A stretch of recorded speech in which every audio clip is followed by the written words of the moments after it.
G'day guys, welcome to episode 14 of the Shack series. On this episode we've got Meg Bailey coming on. She is an Australian Dolphin and competed at the 2018 Commonwealth Games. In this episode we'll be touching on her swimming career as a whole, her time at Ohio State University in the US and how it helped shape her swimming career from then on, and also her time as a swimmer at the Sydney Olympic Park Aquatic Centre swim team. So stick around. Meg, hey. What? Oh, I couldn't hear you there for a sec. How's it going? Oh, I feel like I'm very bronzed. Am I? Yeah. Yeah, it's the Brisbane sun. Oh, I'm a bit jealous of that. What have you been up to this morning?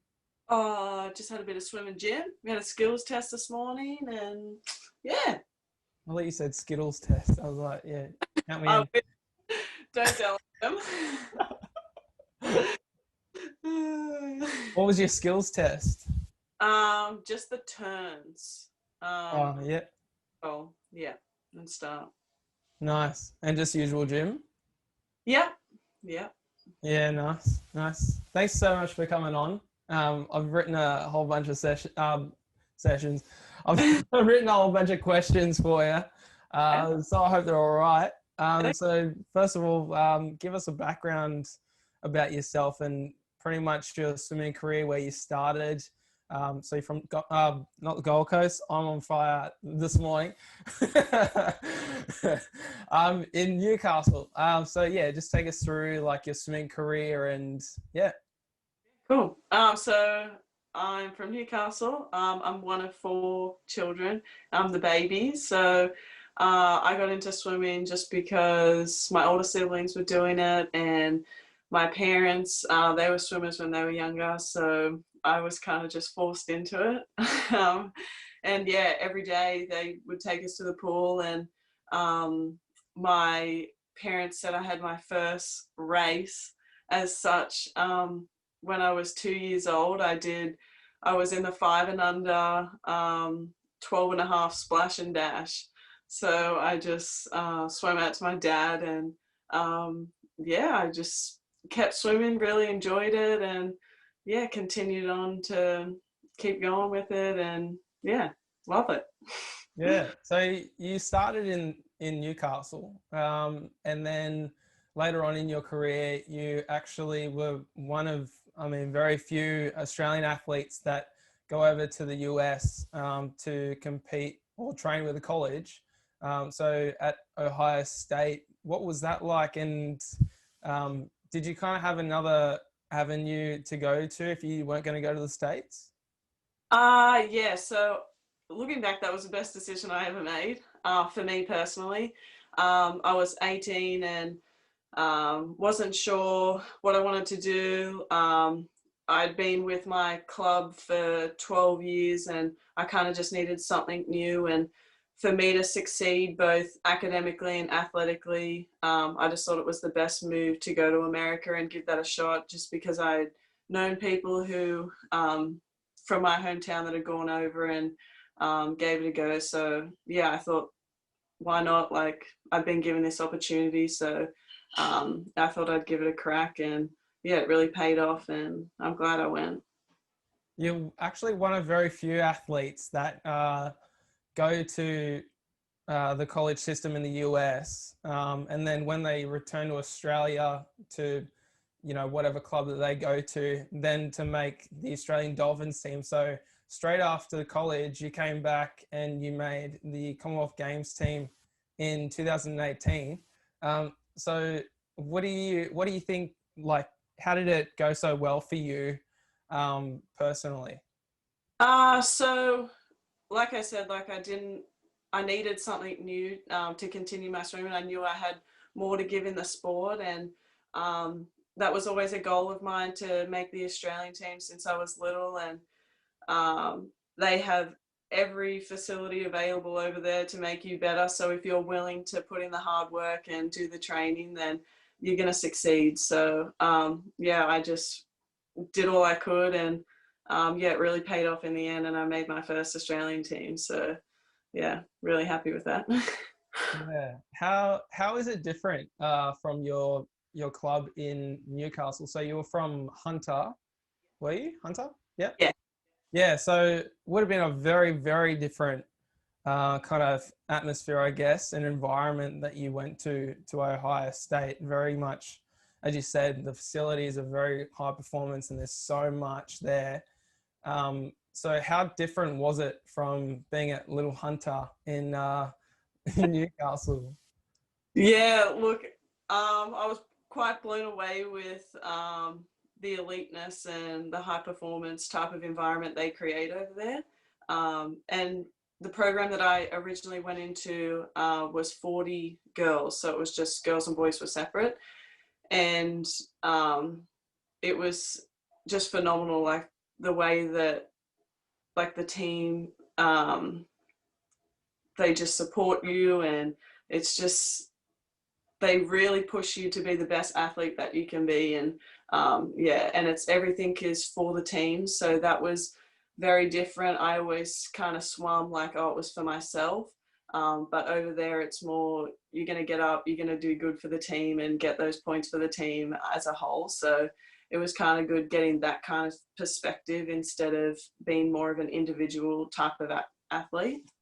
And yeah, yeah, it was really, really great experience that I was able to, yeah, be a part of. So Yeah. So you mentioned 40 girls in your squad there, and in the current squad that you're in now, you're the only girl in your squad. Yeah, unless I wasn't sure if someone recently just joined or whatever, but yeah. So you went from being surrounded by, you know, girls the same ability and age to now you're the only girl in the squad. How does that, you know, how does that compare? like there's definitely pros and cons of both. But yeah, just had to learn to get on with it, and that boys are going to beat me sometimes. That's probably been the biggest challenge. But no, I'm with a great group at the moment, and we get along really good. So I can't complain about that. And yeah, like there is a lot of differences, but you just kind of have to adjust and adapt to the environment that you're in. And yeah, that's all there is to it, really. You're very close with the squad that you're in now. What would you rather be with, your Ohio State crew or SOPAC? Oh, Yeah, I'm throwing you under the bus here. So I don't, I don't know if I can answer that one. Look, the team that we have at the moment is incredible, and yeah, we'll just leave it at that. The boys are good. what was the biggest challenge going to Ohio State? Obviously, you had to leave your family for a long period of time. Yeah. Was that, do you think, the biggest challenge of your career, or did you go over there and it was quite hard to get into a regime of getting used to things because they were so different, or what, was there anything else? Yeah, it was definitely really challenging juggling, academics, being an athlete, being homesick, being so far away from home.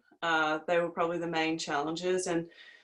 Uh, and so like when we were younger growing up, like well, for me at least, if I didn't want to go to a training session one morning, I'd just sleep in. But over there, it's you get up every morning, you go to training every day, give it your best.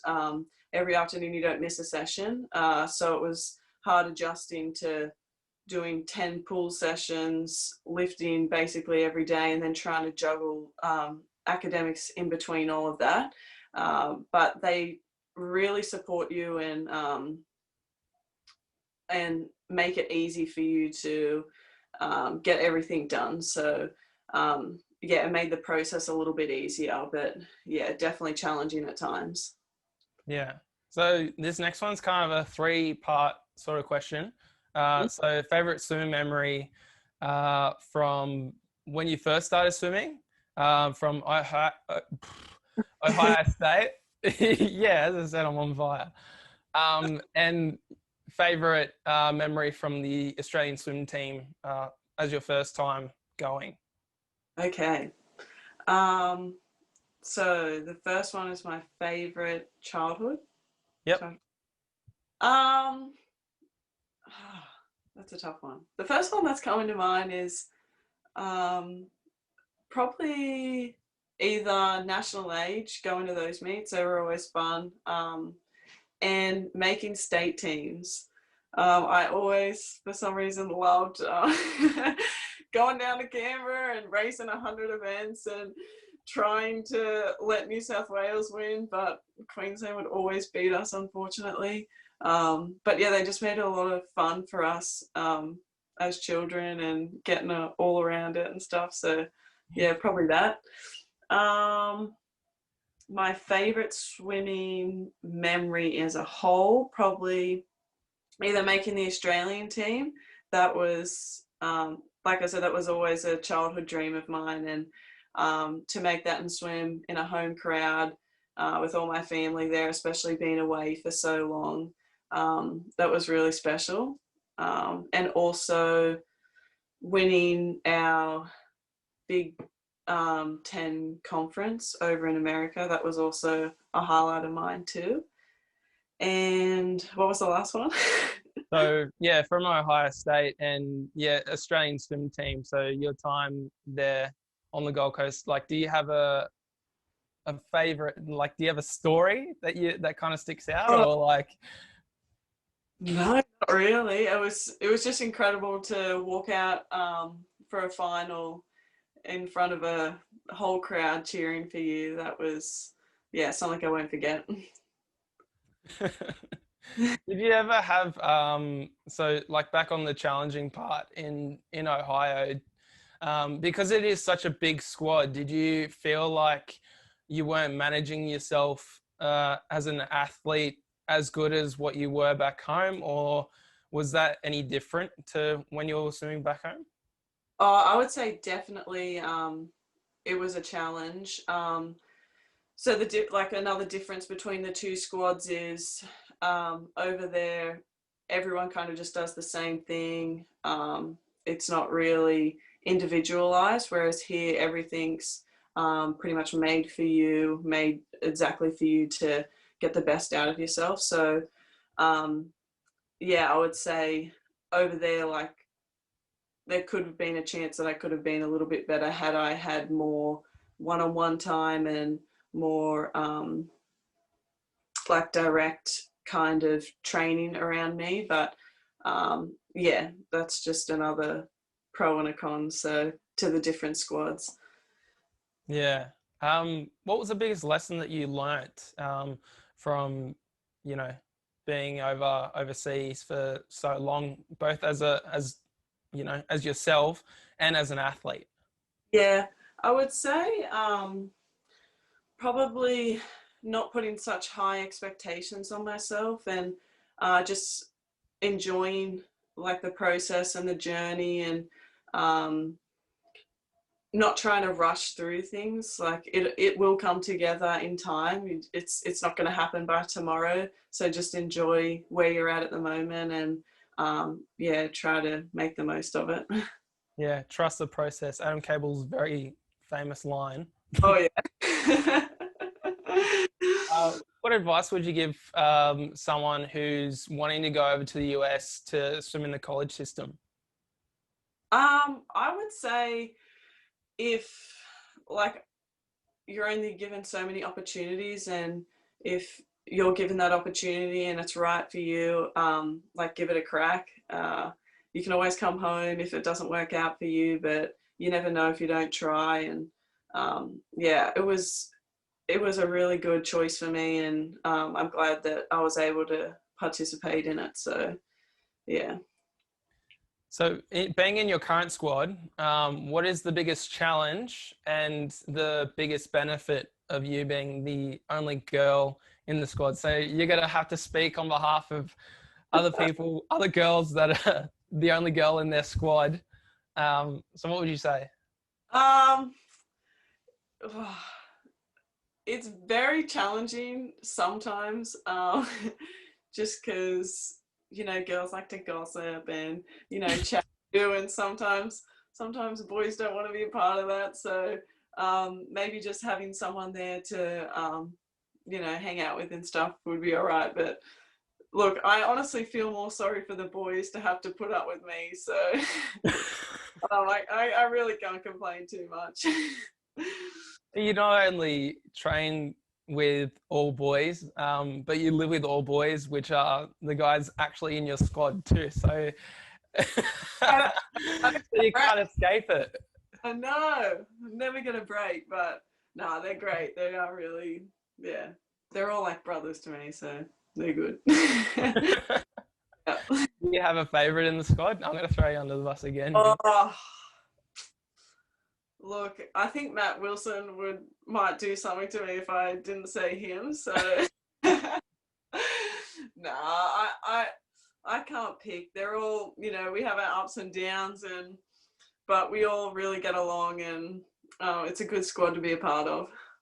What's the biggest pet peeve in the household? Like someone not cleaning up, or?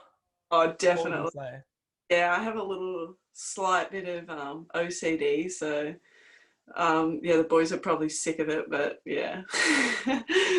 Who's the worst? No comment. You're getting an absolute grilling here. I won't be let back in the squad. Here's a bit of a more mellow question. What do you like to do in your downtime? I love being outside and enjoying the sunshine when it's around, if I can. But if we're resting or trying to calm down a bit, maybe just Netflix, or like going to the beach. Just the usual. I forgot to ask this question before with going over to Ohio State. So what was the degree that you studied there? Physical education. Yeah. And do you do any casual work now, or do you have kind of anything like lined up to do? Yeah, so when I first came back, I did a little bit of casual teaching at my old high school, which was fun. It was a bit weird, like calling my old teachers by their first name and stuff. I felt a bit rude, but other than that, I haven't done too much work, just because our hours training conflict a bit with it, and I really want to give all I can for this year for swimming, so I'm just kind of focusing on that at the moment. Yeah. If you could have a dream training partner join the squad, who would it be? Oh, maybe Katinga. Yeah. Why is that? Oh, just she's a rival, so got all these world records, so maybe see what she does. Doing so. Yeah. I noticed there that you didn't say another boy in the squad, so Thought about it, but might go with the girl option. Yeah, not a bad option. Yeah.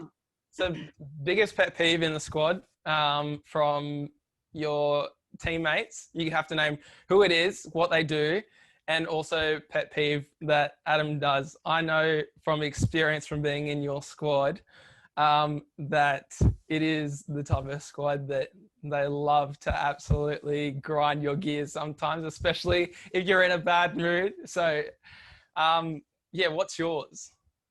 Yeah, I guess what you just said, probably. They really like to stir me up a little bit. So that's a bit annoying sometimes. But Adam, probably the fact that he's always right.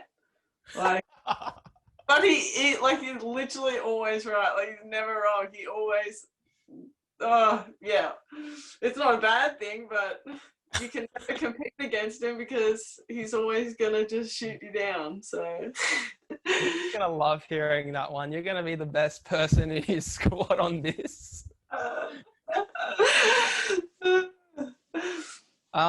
Hardest training session that you've ever done. So first pick a squad that you've had this most memorable or hardest session, one that gives you nightmares. So was it in Ohio, SOPAC or Hunter, and what was the session? Oh, honestly, I try to block them out. Like, I'll give it my best shot. I really I cannot remember like the hardest set. They're all pretty hard, I would say, but I just try to get the best out of every session, and kind of forget about it if it's too hard, just because I don't want to go there. I go to a very dark place when I swim, so. It doesn't help that you're a 200 and 400 IM either. I mean, yeah, I could have picked a better event, but that's the card I've been dealt with.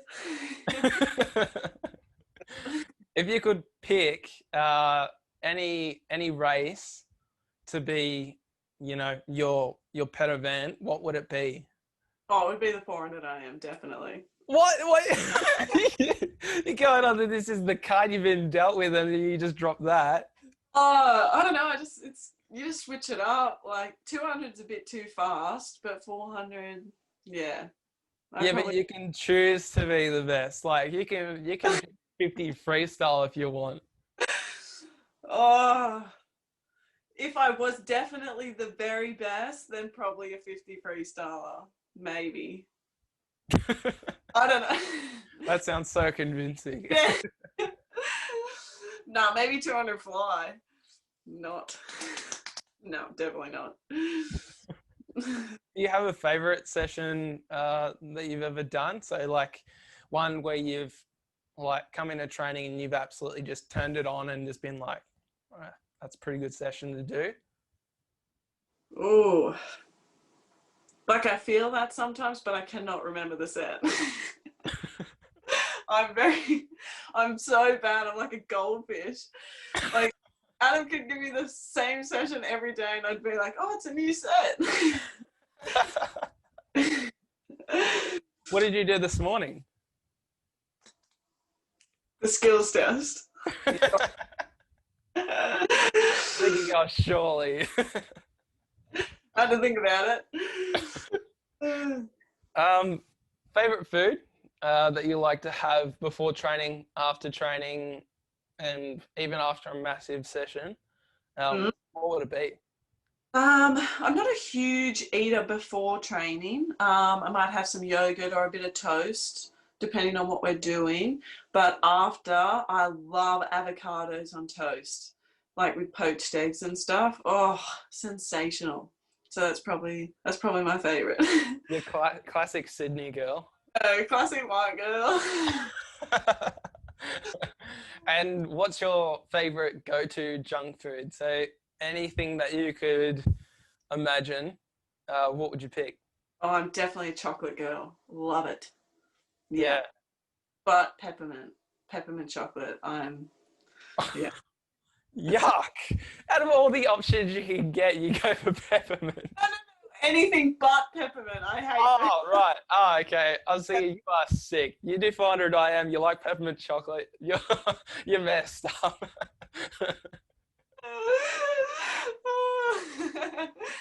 How did the food situation go in the US? So obviously they got the big dining halls full of food. What was that like and what was there? Oh, it was terrible, honestly. What do they say? Freshman 50 or whatever. Gosh, that was probably the hardest challenge was nutritional, like the nutritional side of things. You like eat out breakfast, lunch and dinner. It is just insane. And yeah, so that had I had that done better, I probably would have been a bit faster, but you live and you learn, and you're just living your best life. Yeah, I know. I enjoy it while I could. So yeah. What's the one thing that you miss about America? Definitely all my friends. Yeah, and the football games, they were always a lot of fun.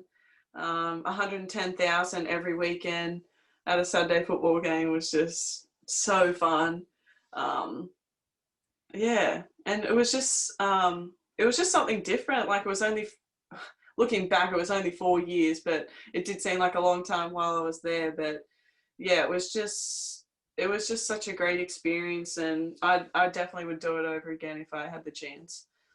Was there ever a time when you were over there and, kind of at the start or in the middle of your course and swimming career, that you thought that it wasn't for you, or did you have pretty much just, a great experience the whole time? Oh yeah, the first probably year or two was so hard adjusting to. Um, I know, and I had doubts, and maybe I should just go home, but I committed to it, and I wanted to see it through. So just kept going day by day, and yeah, I'm glad I stuck it out. Do you think where do you think you'd end up if you stayed in Australia? So if you had to pick a swim club and kind of a career path to go down, would you have done the same as what you've done and head to a club like SOPAC, or was there, another option there for you? Yeah, see, I just wasn't sure, um, like in year 12, like if I even wanted to continue swimming. And um, I don't think if I had stayed in Australia, I don't think I would have been successful in both academics or athletics. I feel like one of them was going to have to give. So um, I, yeah, I didn't really think about it too much, but at that time I was would have probably thought about going up to Queensland potentially, or just something like that. So yeah. Yeah.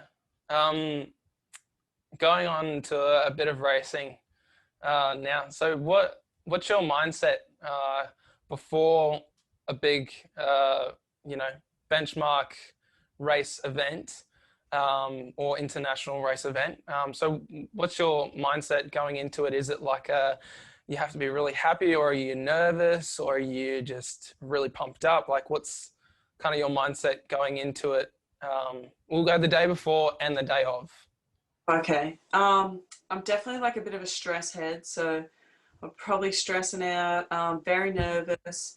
Um, I, but I also, I'm kind of confident, so I know that I've done the training. So just having that in the back of my head that, I'm ready to do this, I've done everything I can, and just trying to put it all out there and give it my best shot. Like, that's all I can do. And yeah. What's the most challenging experience you've had racing? So for me, thinking back a long time, 2012, um, like I made this semi-final of the 200 fly at trials, um, and after the heat, I just kept thinking to myself, I'm so dehydrated, and I just sculled like 5 liters of water and I ended up spewing. Have you had like, probably nothing like that, I mean, but have you had like a challenging time for race day? For race day, um, definitely when I was growing up, at age nationals, I would get so worked up and so nervous that before the 400 IM, I would always have a little vomit in the marshalling area before it.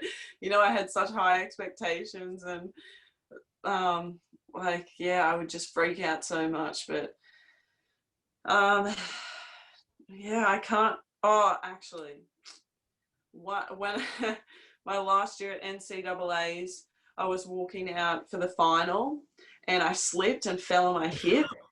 Oh, and that really, that was the worst thing that could happen.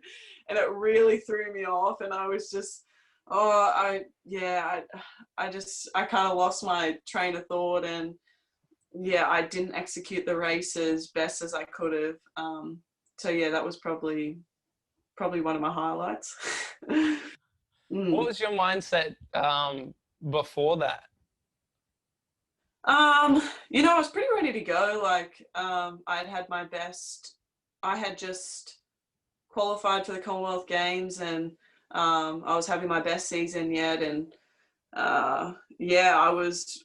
pretty confident on, swimming a PB and hopefully breaking our school record. But yeah, I was just a bit off. Yeah.